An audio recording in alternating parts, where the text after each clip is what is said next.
सुहावा, हरि मंदिर तबे नव नामा।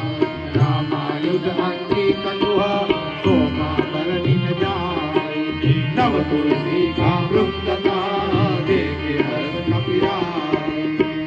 लंका से चरनि कर निवासा, यहाँ कहा सजन कर वासा।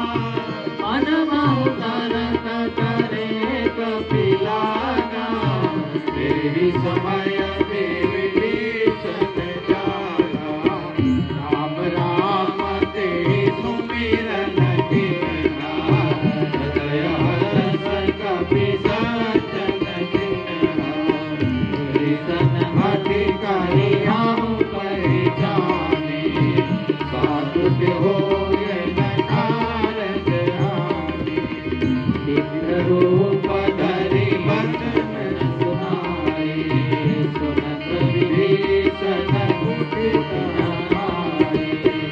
करि प्रणाम पूछे कुशलाए, विप्र